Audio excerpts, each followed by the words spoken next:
Welcome to Roadmap to 1 Million. My name is Stacy Zeal, and if you're looking to make more money, gain your time back, and rapidly grow your visibility so that you can impact way more people with your brilliance, you're in the right place. This podcast is your one-stop shop for turning your online business dreams into a reality. My main goal is to give women entrepreneurs just like you the marketing strategies, guidance, and expert insights you need to hit that $1 million milestone and beyond. Whether you're a coach, a consultant, or an online brand that wants to make a big impact, Roadmap to 1 Million gives you the actionable strategies and inspiration you need so that you can implement right away, no fluff, no fuss.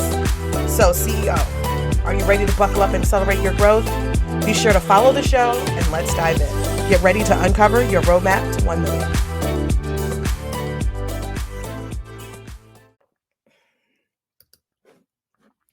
Hey there, fellow entrepreneurs. Are you doing all the things but hit a revenue ceiling? You're building an audience, you're creating content and making sales, but you feel like something is holding you back from your next milestone. If that sounds like you, it's time to take our What's Your Missing Marketing Link quiz, your go-to tool to identify what's missing from your marketing strategy that might be holding back your business growth. Whether it's fixing your funnel or diversifying your efforts, this quiz will pinpoint those marketing missteps and guide you to success. Take the quiz today and uncover the missing link in your path to 7 figures and beyond. So head over to stacyzeal.co/quiz because success begins with identifying and fixing those mistakes. So don't miss out. Your business deserves to have the impact you desire.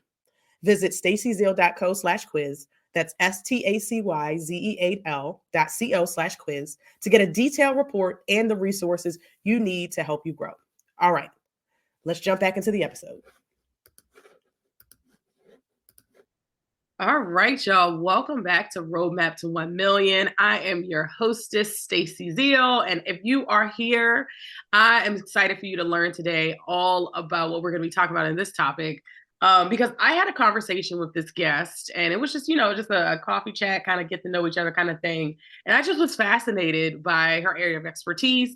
And so I wanted to bring her on and talk all about how we as online service providers, as business owners, in a variety of different spaces can really help to make sure that our clients and our customers get the best results possible when they enroll in our programs. Y'all know I have a course. I work one-on-one with clients. I do a lot of training, a lot of workshops, a lot of teaching, that kind of stuff. And I'm always curious about how I can tailor what I'm doing and make sure that the people who are receiving it get the best results. Because I've always said, like, I don't want to just teach, I don't want to just give you a course and you just buy it and you don't do anything with it or you can't actually get through it. I want to make sure that whatever I put out is designed to get people the best results. And so I'm excited to have Carrie Graham on the show today. So how are you, Carrie? I'm great. I'm great, Stacy. And you said all the things I love to hear from clients and prospective clients. It's you have the product and you want to elevate it so it actually gets used. And that's what brings people to me is they're like, I got the thing, but it's just not working, or it used to work and it's no longer working. So I'm excited for our conversation. I'm honored to be here. And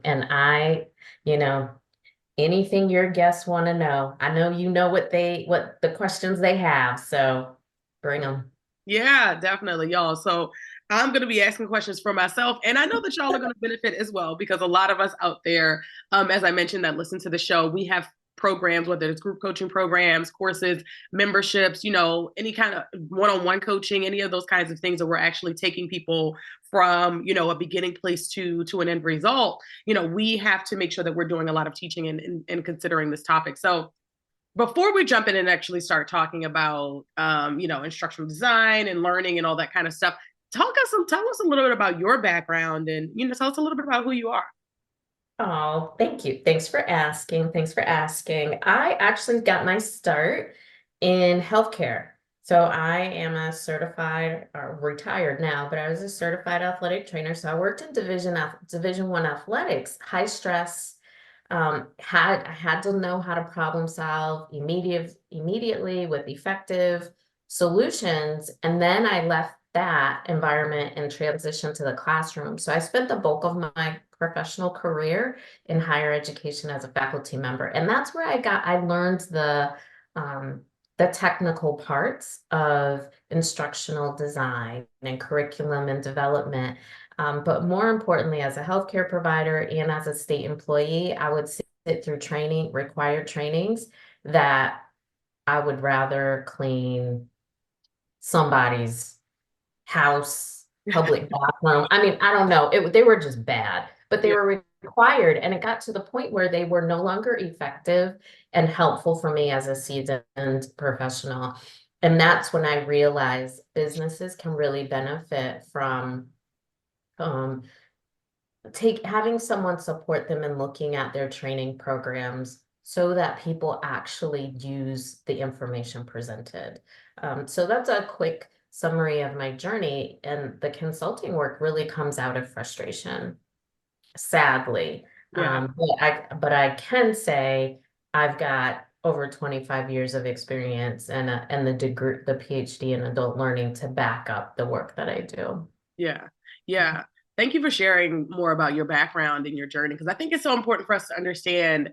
A lot of us do create businesses out of frustration. And like, Yeah. I'll say, for me, like, I was frustrated with just seeing seeing a lot of business owners that are doing incredible things, just, not reach their full potential or not be as big as they can be because their marketing is off, or something about it is not working, or it's not scalable.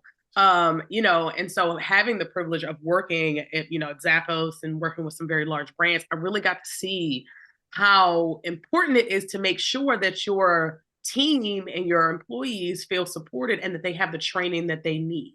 When I was at Zappos, we did a ton of training. We had to do, I remember in particular, we had a training about spotting phishing emails. And like, what a phishing email is essentially someone trying to get you to click on a link, right? Like, Yeah. it's a spam email, someone sends it to you, they're trying to get you to click on a link so that they can, get into your accounts and all that kind of stuff. And this happens a lot, and when it comes to Facebook ads and those kinds of things. And so I created a module where I'm walking people through how to spot phishing, how to do this, how to do that, so that way you can avoid getting hacked. And Right. so it's really, so I definitely have felt as an employee and understand as a CEO the importance of making sure that we do provide trainings and things like that for whether that's our internal support or also our external team. So I would love to hear from your perspective though. Like, can you tell us a little bit about why tell us a little bit about what we mean when we say instructional design and curriculum development, and then also tell us a little bit about why it's important for us to make sure that we are trained, that we're creating effective training programs and things like that for whether that's our clients or our support staff. Yeah, that's such a loaded question, Stacy, but I love it. I love it. And it's important. One of the things that I found when I started consulting full time is that people aren't using the same language. We use the same words, but the words we're not using the same meanings, I should say. So oftentimes people will say, oh, I want to hire an instructional designer.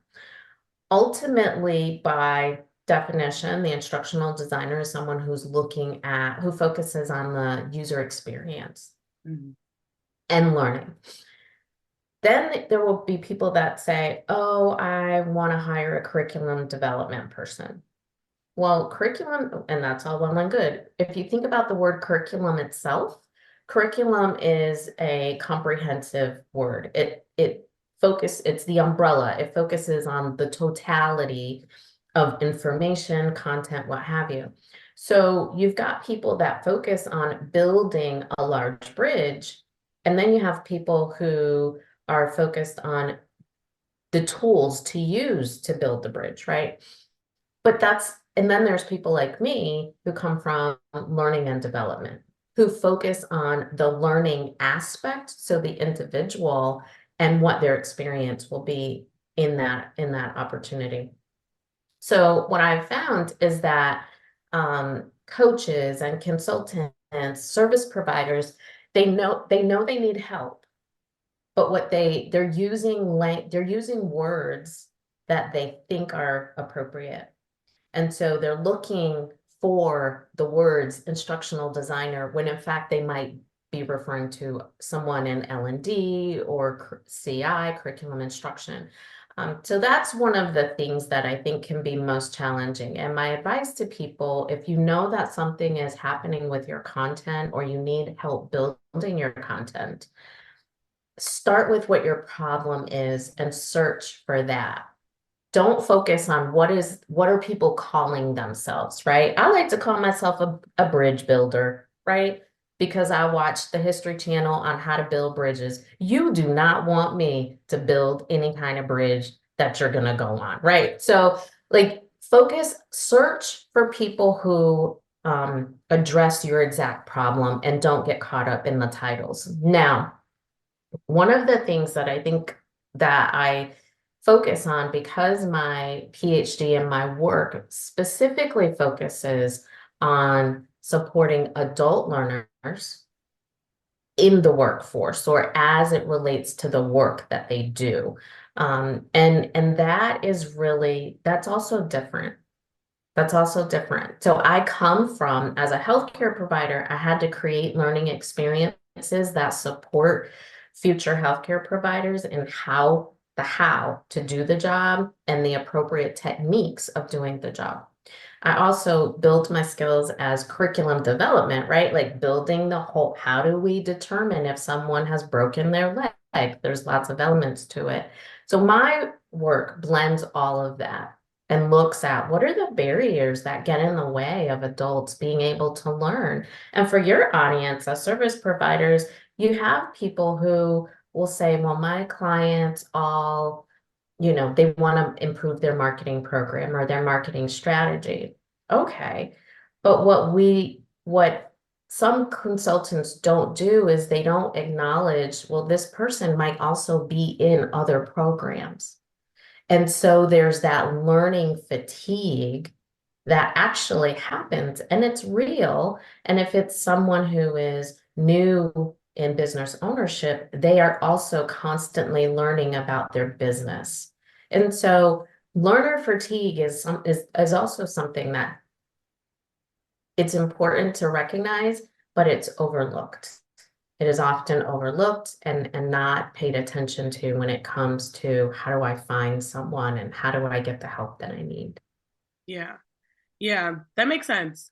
I know definitely like learner fatigue. I am someone who, I took a Clifton strengths test and my fifth top out of my top five is learning.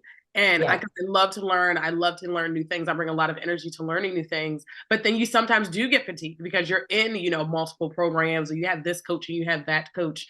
And so how do we spot that in our communities, and what are some things that we can do to adjust our teaching and our delivery of our programs to be able to you know address people who may be in multiple programs or may be experiencing that learning fatigue? Maybe they working a full-time job and they're enrolled in your program on the side, so they have a lot going on. Like, what are some things that we can do as the business owner to address those? Yeah, first is in that regard, it's really understanding your own content and recognizing that your content, while you are the expert in your area and you have a lot of enthusiasm, the next person may not, right? Or you're trying to get them to that point. And so you have to make sure that your content is digestible. Because if people can't understand it, they're going to struggle through it. So one of the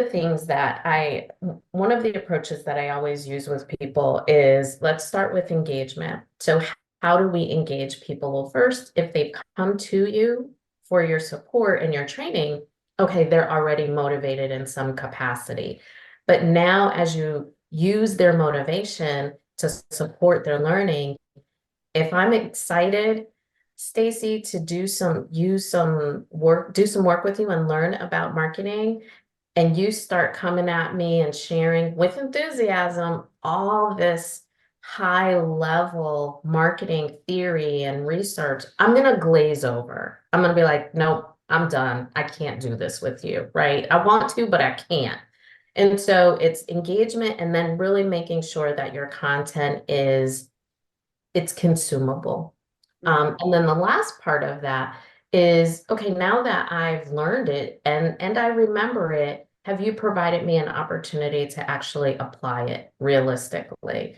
And so it's making sure that that connection is there and people get to see the results of what they're learning quickly. It's going to circle back. They're going to continue to be motivated to log on after a long day of work and be like, yep, Stacy brought the fire. It was easy for me to understand. Oh, look, she gave me an opportunity to practice it. I did, and I got the result. Man, that's twice. I'm going to come back. So it's focusing on the engagement, the construction so that people can understand and remember the information. And then the last part about applying what you're teaching them. Yeah, that makes a lot. That definitely is very interesting because, you know, as you mentioned, like, yeah, when people enroll in our programs, they do have some sort of motivation. They're excited, you know, that kind of thing. But then, you know, we start going into, you know, thought leader or expert speak, and they're just like, whoa, you know, they're checked out because they're not that interested. They just want the result, right? Like, you know, I acknowledge that, you know, when people enroll in my course, they don't want to become ads experts. They really just want to be able to know how to run ads and get the result, like getting more leads and more sales and things like that. They're really not interested in learning the intricacies of Facebook ads like I do. And like, I know, and like, it interests me, right? You know? Right. And to your point, Stacy, like that's the other thing that so many of, or actually most of my clients say to me when we start working together, they're like, Carrie, it's about me, you know, like I have so much insight, I have so much information to share, or it's about their content, right? Like all the answers are in the content when the reality is it's not about you and it's not about your content. And I tell people that because you have to tap into who's the end user. What are their needs? And let's move beyond, oh, well, I gave them a worksheet, I made a video, because they're auditory and kinesthetic. No. You've gotten caught up in a theory that has been overused, right? What you need to do is focus on the needs, the motivation of your clients and understanding, like you said, they're busy. So if they're busy, why are you going to make an hour-long video and expect that they're going to watch it in its entirety? Like that just, you have to make it not about you and not about your content, but make it about the person and provide them things with what you know to be true about them. And the only way you can do that is to ask them. Yeah, that's really, really interesting and really important. Where do we, if we're thinking about, you know, our programs and designing our programs and, you know, and improving results for clients that are going through them, where do we start with even figuring out if we're having a problem or if our students are having a problem getting through the course? Or like, what are some of the kind of things that we can look for? What are some things that really kind of stick out, or some indicators, some signals, I guess I should say, for us to know, like, hey, like I might need to actually start to figure out how, you know, pay attention to how I've designed this program rather than just marketing and selling. Yeah. So when it comes to engagement, I would say if you're doing something that's live, how are people showing up, right? Like we are in the world of the online Zoom, WebEx, all of it. Are people showing up with their cameras off? Are they with their cameras on, but they look like they would much rather be someplace else? Like what are you seeing? What are you seeing? Acknowledge that, right? And so there have been times when I have seen a response that I'm like, these people aren't motivated. And so what do? I put my agenda on hold and I say, what's going on with everybody today? Let's check in to get a sense, right? To get a sense. And doing that every time turns the table. People are more inclined to be motivated because they recognize she understands something else is going on right now. So how are people showing up? The next thing is when it comes to the building your content, if people are starting it and then they stop and don't finish, that's a red flag, red flag. Or if they if they start it, say that they've gone through it, but they come back and ask you, oh, can you show me how to?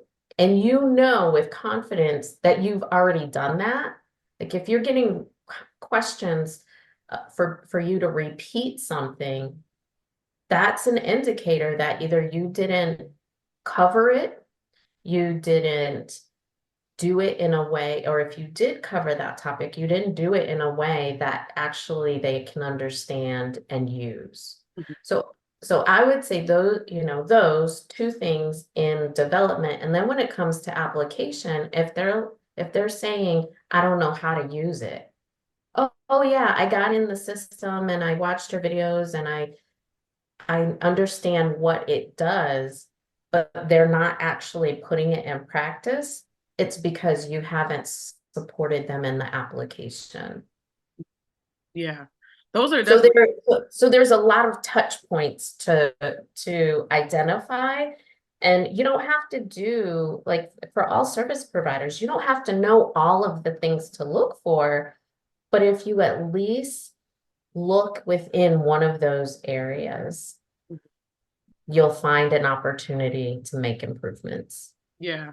Yeah, I love that. That's very practical, y'all. Definitely make sure that you go back and re-listen to that, because that's something that, like, and when I taught my course, I taught it live. Because one, I taught it live because I know for me, in order to get it done, I need a deadline.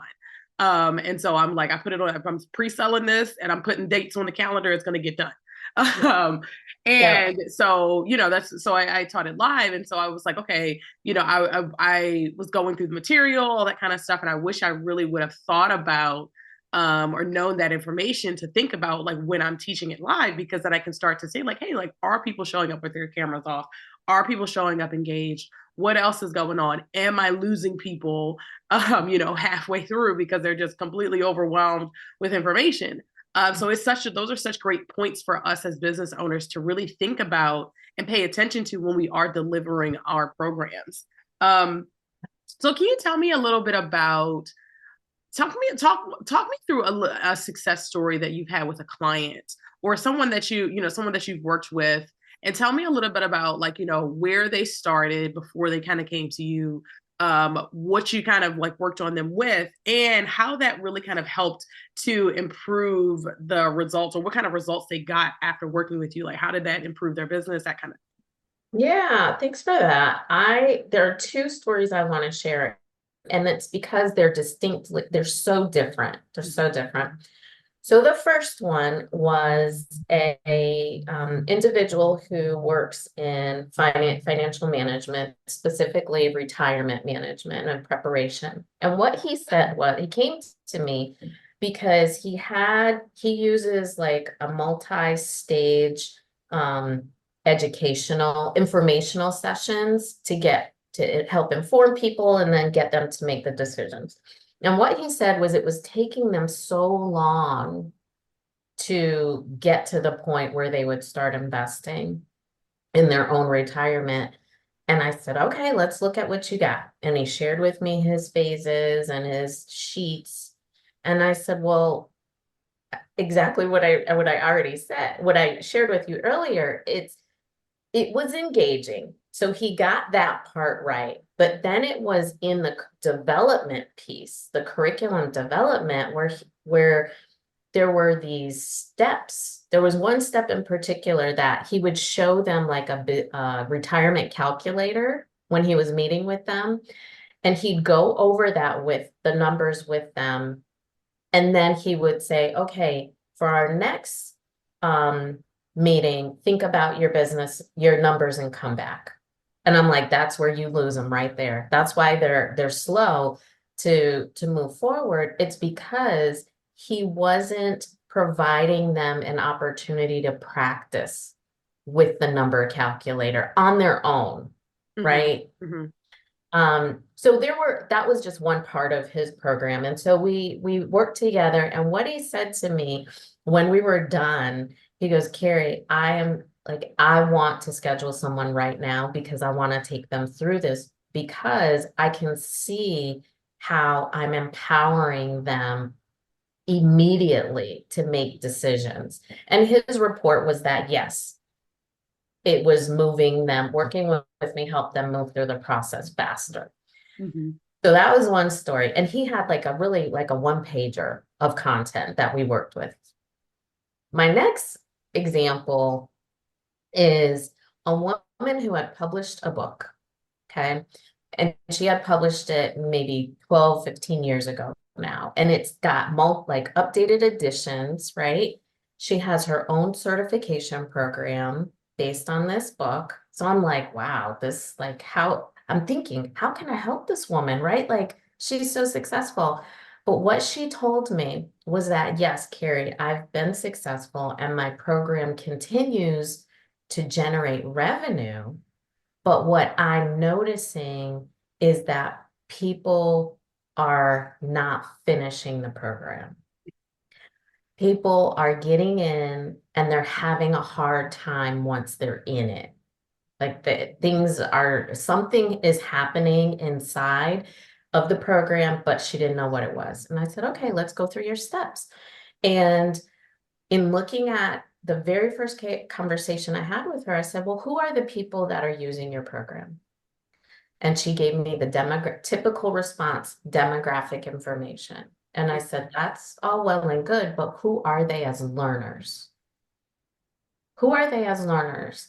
And whenever I ask a client that question, it is literally the first topic we discuss. She was paused. She said, well, typically they're this, but I'm finding now that this is who they are from a learning perspective. I said, well, that's if you're providing them the same training, you're going to get people that are stuck because they're coming at learning from different perspectives. Mhm. We started with that. We went through, made some changes in her how content was presented. Her content was strong. It was all about presentation, like the experience. And so we get through working together, updates her program, I work with her coaches. I did a training for them so that they elevated their skill set. And she was like, this is going to be really good.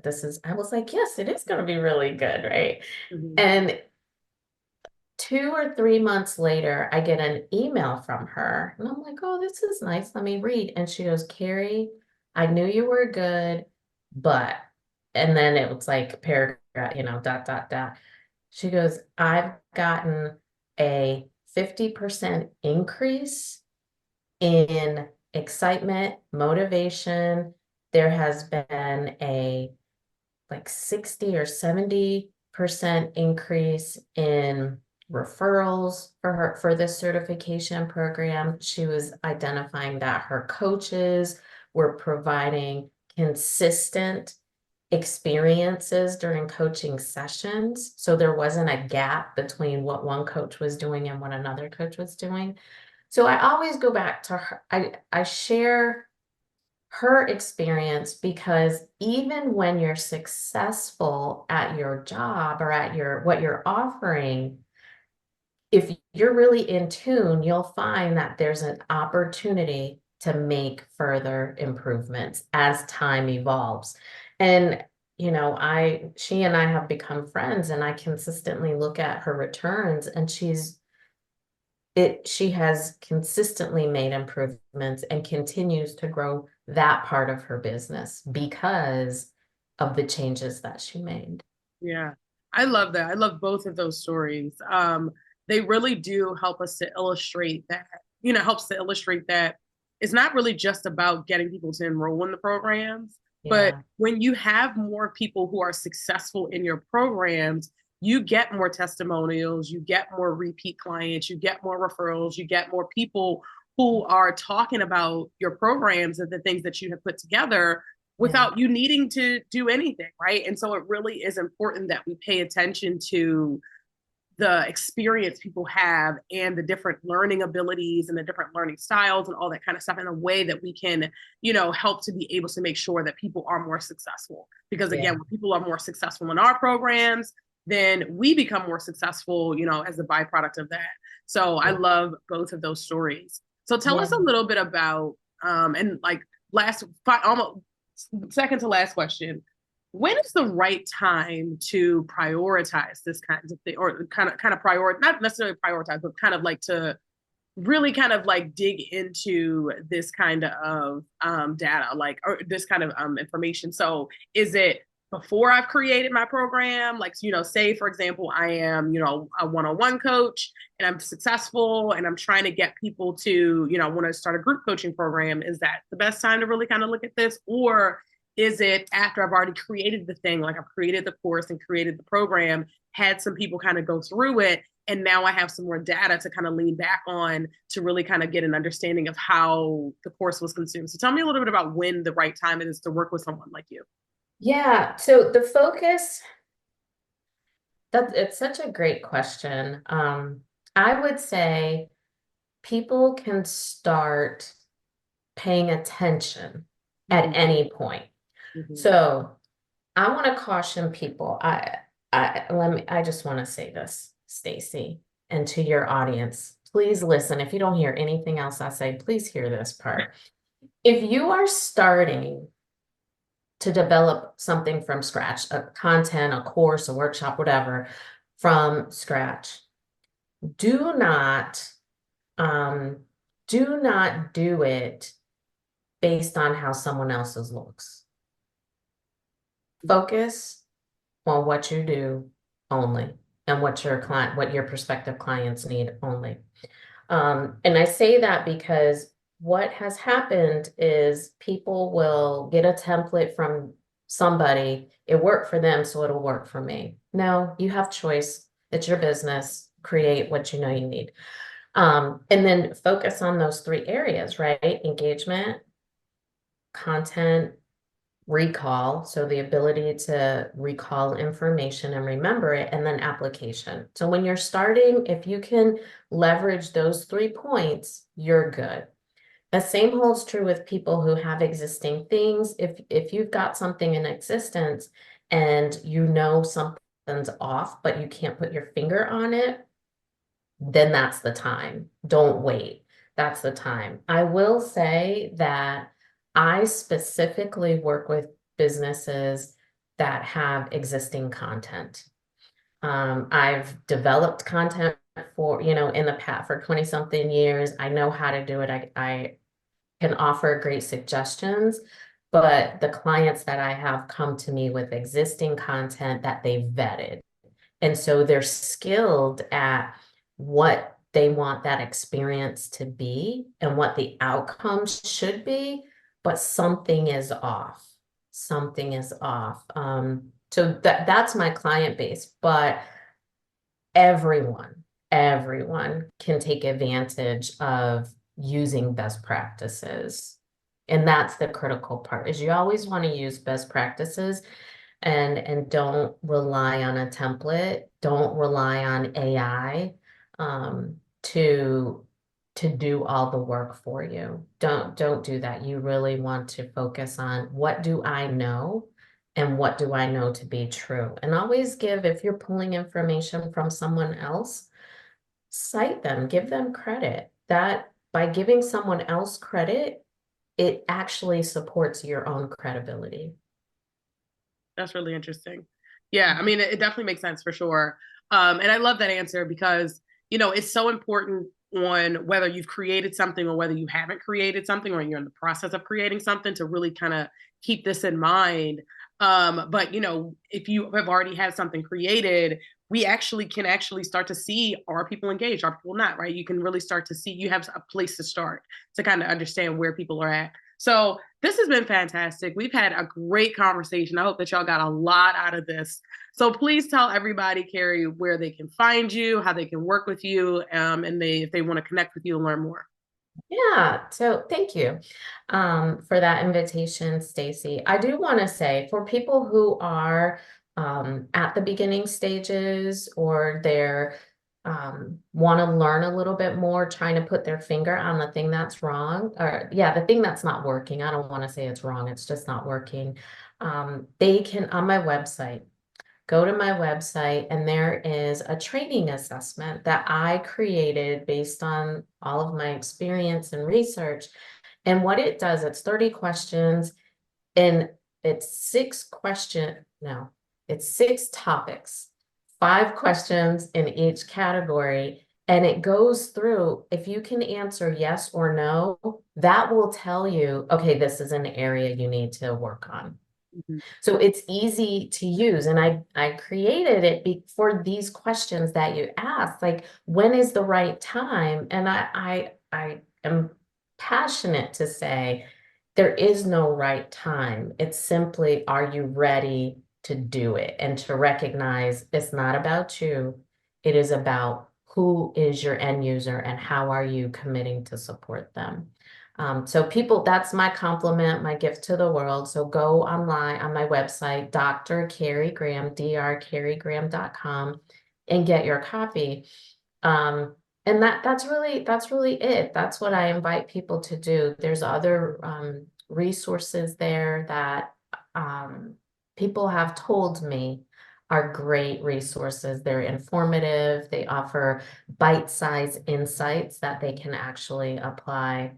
And I'm always open to chatting with people. Yeah, definitely, y'all. So y'all make sure you check out the show notes, because we will have a link to Carrie's website and, you know, the assessment and all those things. So thank you so much, Carrie, for coming on and sharing all of this amazing information. I know that everybody has found this very, very valuable. And y'all, let me know out there if this is a topic that you found interesting. If it's something that you want to hear more of. I definitely want to make sure that the podcast is a place for business owners to be able to come to get a lot of the information that they need to be able to scale and be more successful, whether that's, you know, running ads and getting more traffic and more leads and doing marketing, or it's making sure that more people can complete our program so that we do get the testimonials, and we are able to kind of pour all of that information back into our marketing and get people better results. Because I know that all the people that listen to this podcast, we do care about results. We care about our clients. We care about, you know, making an impact. And in order for us to make an impact, people have to be able to kind of take what we put together and be able to apply it. So make sure that you are following the show. If you are not, we have new episodes every Tuesday. If you have not left us a review, please go through and leave us a review. Reviews do really help us to grow the show and to tell more people about it. So if you're on Apple Podcasts, definitely make sure you leave a review. And otherwise, I will see y'all on the next episode. OMG, that episode was packed with gems. Are you ready for more? Head over to stacyzeal.co/podcast to get the show notes and to sign up to get our top 5 podcast episodes to help you streamline your marketing so you can make this your $1 million year. Head over to stacyzeal.co/podcast.